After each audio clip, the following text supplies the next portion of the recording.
حدیث نمبر 814 عن علی بن ابی طالب علیہ السلام یقول قال رسول اللہ صلی اللہ علیہ وآلہ وسلم اعطیت ما لم يعط احد من الانبیاء.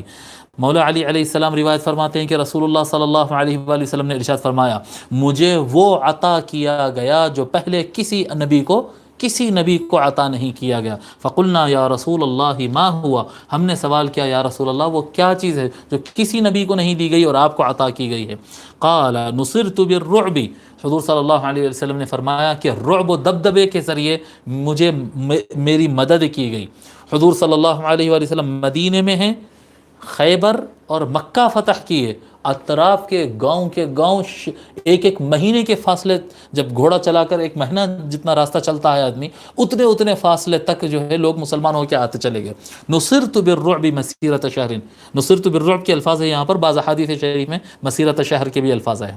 تو رعب اور دبدبے کے ذریعے میری مدد کی گئی. واعطیت مفاتیح الارض، اور مجھے زمین کے خزانوں کے کنجیاں دی گئی ہیں.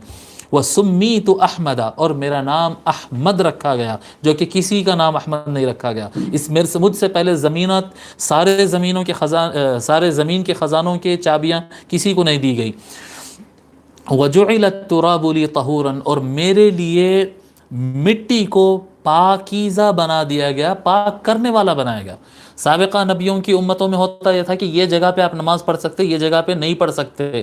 حضور صلی اللہ علیہ وآلہ وسلم کے لیے بنا دیا گیا پوری زمین پہ کہیں بھی نماز پڑھ لو، سڑک پر پڑھ لو، جنگل بیابان میں کہیں پر بھی پڑھ لو، مٹی پہ نماز پڑھ لو، جہاں مٹی ہے نماز پڑھ لو، نماز ہو جائے گی. نہ صرف نماز ہو جائے گی، وہ زمین پاک ہے، بلکہ اگر آپ کے پاس پانی نہیں ہے تو زمین کے کسی بھی علاقے کی مٹی، چاہے وہ مدینہ شریف کی ہو، چاہے وہ عربستان کی ہو، چاہے وہ ہندوستان کی ہو، چاہے وہ رشیا کی ہو، پوری زمین کی مٹی میرے لیے پاک کرنے والی بنا دی گئی.